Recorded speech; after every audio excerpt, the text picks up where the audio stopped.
આજે આપણે શક્કરિયાનો ઉપયોગ કરીને સરસ મજાની ટેસ્ટી વાનગી બનાવીશું। તો શક્કરિયાને પહેલા પાણીથી સરસ રીતે ધોઈ લેવાના અને પછી શક્કરિયાને છોલી લેવાનું છે। શક્કરિયાને છોલી લઈએ પછી ફરીથી પણ એકવાર એને ધોઈ લેવાનું। પછી શક્કરિયાને મીડિયમ સાઇઝની છીણીથી છીણી લેવાનું છે। હવે પછી એની આગળની પ્રોસેસ માટે એક કુકર લેવાનું અને એમાં એક નાની ચમચી જેટલું ઘી ગરમ થવા માટે મૂકવાનું। ઘી ગરમ થઈ જાય એટલે છીણેલું શક્કરિયું આમાં એડ કરવાનું। શક્કરિયાના છીણને પહેલાં ઘીમાં થોડું સાંતળી લેવાનું છે અને તમે આ વિડીયો ક્યાંથી જુઓ છો એ પણ મને કમેન્ટ કરીને જણાવજો। આ રીતે શક્કરિયાને સાંતળી લઈએ એ પછી આમાં ફૂલ ફેટનું દૂધ ઉમેરવાનું।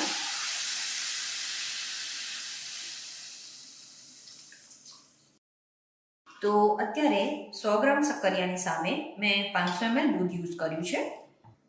તો શક્કરિયાના છીણને દૂધમાં મિક્સ કરી દઈએ એ પછી આમાં ખાંડ ઉમેરવાની છે। તો આટલા માપમાં 3 થી 4 ચમચી જેટલી ખાંડ ઉમેરવાની છે। ખાંડની ક્વોન્ટિટી તમારા ઘરના ટેસ્ટ પ્રમાણે અને જે શક્કરિયું યુઝ કર્યું હોય એ કેવું ગળ્યું છે એના ઉપર પણ ડિપેન્ડ હોય છે।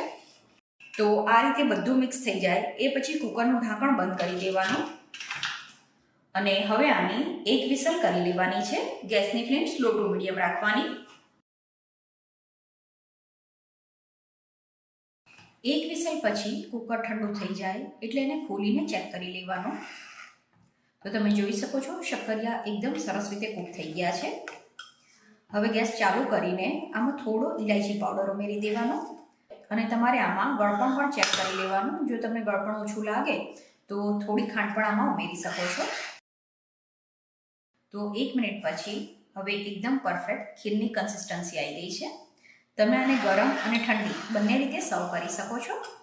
અત્યારે જે માપ લીધું એનાથી તમે 2 વ્યક્તિને સર્વ કરી શકો એટલી ખીર બનીને તૈયાર થાય છે।